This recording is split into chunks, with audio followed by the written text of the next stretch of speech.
ಎಲ್ಲರಿಗೂ ನಮಸ್ಕಾರ. ಈ ಹೆಣ್ಣಿನ ದೇಹದಲ್ಲಿ ಈ ಮೆನೋಪಾಸ್ ಅನ್ನುವಂಥದ್ದು ಏನಕ್ಕಾಗತ್ತೆ ಅನ್ನೋದನ್ನ ಇವತ್ತು ನಾವು ತಿಳ್ಕೊಳ್ಳೋಣ. ಪ್ರತಿಯೊಂದು ಹೆಣ್ಣಿನ ದೇಹದಲ್ಲಿ ಈ ಅಂಡಾಶಯ ಅಥವಾ ಓವರೀಸ್ ಅನ್ನುವಂತಹ ಗ್ಲ್ಯಾಂಡ್ ಇಂದ ಈಸ್ಟ್ರೋಜನ್ ಮತ್ತೆ ಪ್ರೊಜೆಸ್ಟ್ರಾನ್ ಅನ್ನುವಂತ ಹಾರ್ಮೋನ್ಗಳು ರಿಲೀಸ್ ಆಗ್ತಾ ಇರುತ್ತೆ. ಇದ್ರ ಬಗ್ಗೆ ನಾನು ಆಲ್ರೆಡಿ ಮುಂಚೆನೆ ವಿಡಿಯೋಸ್ ಎಲ್ಲ ಮಾಡಿ ಹಾಕಿದೀನಿ. ಈ ಪ್ರತಿ ತಿಂಗಳು ನಮ್ಗೆ ರೆಗ್ಯುಲರ್ ಆಗಿ ಪೀರಿಯಡ್ಸ್ ಬರೋದಕ್ಕೆ ಪ್ರತಿ ತಿಂಗಳು ಒಂದು ಎಗ್ ರಿಲೀಸ್ ಆಗ್ಬೇಕು, ಅಂಡಾಣು ರಿಲೀಸ್ ಆಗ್ಬೇಕು. ಸೊ ಅಂಡಾಣು ರಿಲೀಸ್ ಆದ್ಮೇಲೆ ಪ್ರೊಜೆಸ್ಟ್ರಾನ್ ಮತ್ತೆ ಈಸ್ಟ್ರೋಜನ್, ಅಂಡಾಣು ರಿಲೀಸ್ ಆಗೋಕೆ ಮುಂಚೆ ಈಸ್ಟ್ರೋಜನ್ ಮತ್ತೆ ರಿಲೀಸ್ ಆದ್ಮೇಲೆ ಈಸ್ಟ್ರೋಜನ್ ಮತ್ತೆ ಪ್ರೊಜೆಸ್ಟ್ರಾನ್ ಎರಡು ಹಾರ್ಮೋನ್ಗಳು ಸತತವಾಗಿ ಪ್ರೊಡ್ಯೂಸ್ ಆಗ್ತಾ ಹೋಗುತ್ತೆ. ಈ ಪ್ರತಿ ತಿಂಗಳು ಹೀಗೆ ಅಂಡಾಣು ರಿಲೀಸ್ ಆಗಿ ಆಗಿ ಆಗಿ ಏನಾಗುತ್ತೆ, ಓವರೀಸ್ ನಲ್ಲಿ ಅಂಡಾಶಯದಲ್ಲಿ ಈ ಎಗ್ಗಳ ಸಂಖ್ಯೆ, ಮೊಟ್ಟೆಗಳ ಸಂಖ್ಯೆ ಕಡಿಮೆ ಆಗ್ತಾ ಹೋಗುತ್ತೆ. ಕಡಿಮೆ ಎಗ್ ರಿಲೀಸ್ ಆಗಿ ಆಗಿ ಕಡಿಮೆ ಆಗಿ ಆಗಿ ಒಂದು ಫೈನ್ ಡೇ ಎಗ್ಸ್ ಎಲ್ಲ ಖಾಲಿ ಆಗುತ್ತೆ. ಸೊ ಹಂಗಾಗಿ ಏನಾಗುತ್ತೆ, ಅವಾಗ ಓವರೀಸ್ ಫಂಕ್ಷನ್ ಮಾಡೋದನ್ನ ಸ್ಟಾಪ್ ಮಾಡುತ್ತೆ. ಸೊ ಫಂಕ್ಷನ್ ಮಾಡೋದನ್ನ ಸ್ಟಾಪ್ ಮಾಡಿದಾಗ ಏನಾಗುತ್ತೆ, ಈಸ್ಟ್ರೋಜನ್ ಮತ್ತೆ ಪ್ರೊಜೆಸ್ಟ್ರಾನ್ ಅನ್ನುವಂತಹ ಹಾರ್ಮೋನು ಹೆಣ್ಣಿನ ದೇಹದಲ್ಲಿ ಸಂಪೂರ್ಣವಾಗಿ ಆಲ್ಮೋಸ್ಟ್ ಕಡಿಮೆ ಆಗುತ್ತೆ. ಸೊ ಹಂಗಾಗಿ ಏನಾಗುತ್ತೆ, ಈ ಹೈಪೋ ಈಸ್ಟ್ರೋಜನೀಮಿಯಾ ಅಂದ್ರೆ ಹೆಣ್ಣಿನ ದೇಹದಲ್ಲಿ ಈ ಈಸ್ಟ್ರೋಜನ್ ಅನ್ನುವಂತಹ ಹಾರ್ಮೋನಿನ ಕೊರತೆ. ಸೊ ಈ ಈಸ್ಟ್ರೋಜನ್ ಅನ್ನುವಂತಹ ಹಾರ್ಮೋನಿನ ಕೊರತೆಯಿಂದಾನೇ ಈ ಮೆನೋಪಾಸ್ ನಲ್ಲಿ ಆಗುವಂತಹ ಎಲ್ಲಾ ತೊಂದರೆಗಳು ಕಾಣಿಸ್ಕೊಳ್ಳೋದು.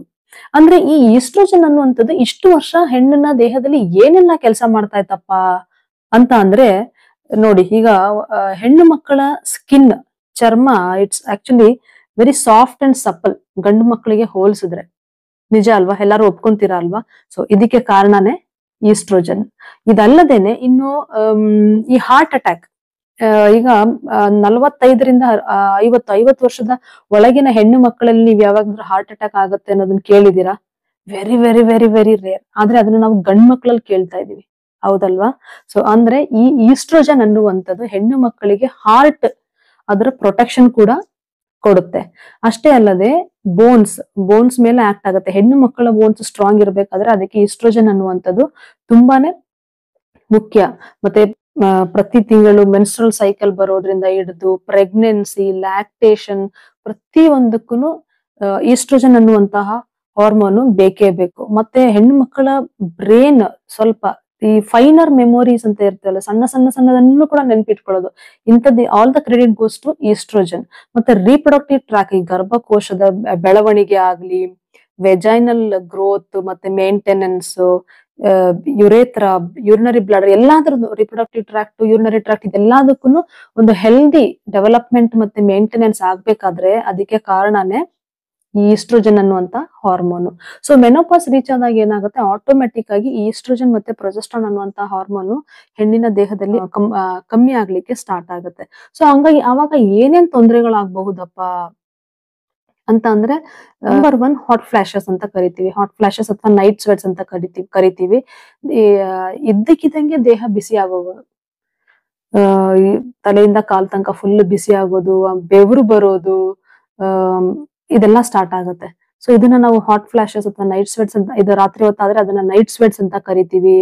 ಮತ್ತೆ ಸ್ಲೀಪ್ ಡಿಸ್ಟರ್ಬೆನ್ಸಸ್, ಇಷ್ಟು ವರ್ಷ ನೀವು ಎಂಜಾಯ್ ಮಾಡ್ತಿದ್ದಂತಹ ಕ್ವಾಲಿಟಿ ಸ್ಲೀಪ್, ಡೀಪ್ ಸ್ಲೀಪ್, ಆ ಸ್ಲೀಪ್ ನಿಮ್ಗೆ ನಿದ್ರೆ ಕಮ್ಮಿ ಆಗ್ತಾ ಹೋಗುತ್ತೆ, ಕ್ವಾಲಿಟಿ ಇರೋದಿಲ್ಲ. ಅಂದ್ರೆ ನಿದ್ದೆಯಿಂದ ತುಂಬಾ ಡಿಸ್ಟರ್ಬೆನ್ಸ್ ಆಗೋದು, ಇಲ್ಲ ನಿದ್ದೆ ಬರೋದೇ ಕಮ್ಮಿ ಆಗುವುದು, ಅರ್ಲಿ ಮಾರ್ನಿಂಗ್ ಎಚ್ಚರ ಆಗ್ಬಿಡೋದು, ಒಂದ್ಸತಿ ಎಚ್ಚರ ಆದ್ರೆ ನಿದ್ದೆ ಬರದೇ ಇರೋದು, ಈ ತರ ತೊಂದರೆಗಳು ಕೂಡ ಮೆನೋಪಾಸ್ ಆಗಿರುವಂತಹ ಹೆಣ್ಣು ಮಗಳಲ್ಲಿ ಇದು ಕಾಮನ್ ಆಗುತ್ತೆ.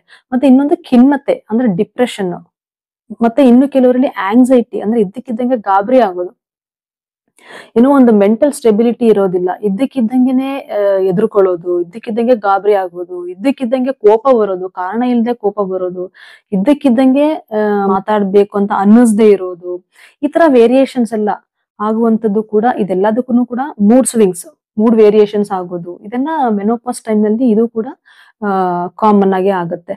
ಸೊ ಇದೆಲ್ಲ, ಈ ತರ ತೊಂದರೆಗಳೆಲ್ಲ ಈ ಪೆರಿಮೆನೋಪಾಸಲ್ ಪೀರಿಯಡ್. ಮತ್ತೆ ಫರ್ಗೆಟ್ಫುಲ್ನೆಸ್ ಅಂದ್ರೆ ಬ್ರೈನ್ ಫಾಗ್, ಅಂದ್ರೆ ಮುಂಚೆ ನಿಮಗೆ ಒಂದು ಫೈನರ್ ಡೀಟೇಲ್ಸ್ ಕೂಡ ಎಲ್ಲಾದ್ರ ಬಗ್ಗೆನೂ ನಿಮ್ಗೆ ನೆನಪಿರ್ತಾ ಇತ್ತು, ಅಷ್ಟು ಆಕ್ಟಿವ್ ಇರ್ತಾ ಇತ್ತು ಮೈಂಡ್.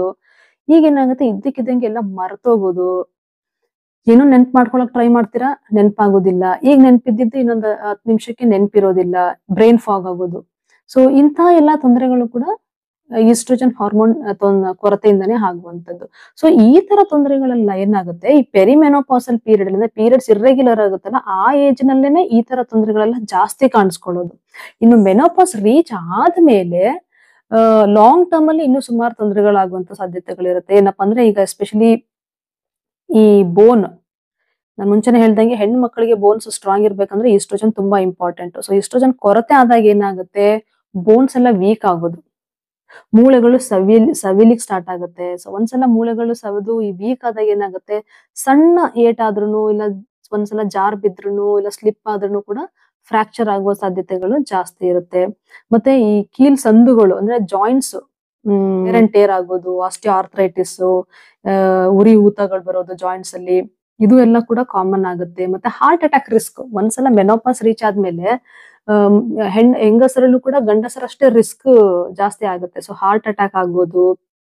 ಮತ್ತೆ ಈ ಚರ್ಮ ಎಲ್ಲ ಸುಕ್ಕುಗಟ್ಟೋದು, ರಿಂಕಲ್ಸ್ ಬರೋದು, ಇದೆಲ್ಲ ಕೂಡ ಈಸ್ಟ್ರೋಜನ್ ಡಿಫಿಷಿಯನ್ಸಿಯಿಂದಾನೇ ಆಗೋದು. ಮತ್ತೆ ಇನ್ನೊಂದು genital urinary syndrome of menopause ಅಂತ ಕರಿತೀವಿ, ವಲ್ವಾ ವೆಜೈನಲ್ ಅಟ್ರೋಫಿ ಅಂತ. ಅಂದ್ರೆ ಈ ಗರ್ಭಕೋಶ ಕೂಡ ಈ ಈಸ್ಟ್ರೋಜನ್ ಹಾರ್ಮೋನ್ ಕೊರತೆಯಿಂದ ಗರ್ಭಕೋಶ ಕೂಡ ಕ್ಷೀಣ ಆಗುತ್ತಾ ಹೋಗುತ್ತೆ. ಮತ್ತೆ ವೆಜೈನಾ ಇದೆಲ್ಲ ಡ್ರೈ ಆಗೋದು. ಮತ್ತೆ ನಿಮಗೆ ಮುಂಚೆ ಈ ಸೆಕ್ಷುವಲ್ ಆಕ್ಟ್ ಅಥವಾ ಸಂಭೋಗ ಕ್ರಿಯೆಯಲ್ಲಿ ಮುಂಚೆ ನಿಮ್ಗೆ ಇದ್ದಷ್ಟು ಇಂಟ್ರೆಸ್ಟ್ ಇರೋದಿಲ್ಲ, ಮೂಡ್ ಬರೋದಿಲ್ಲ.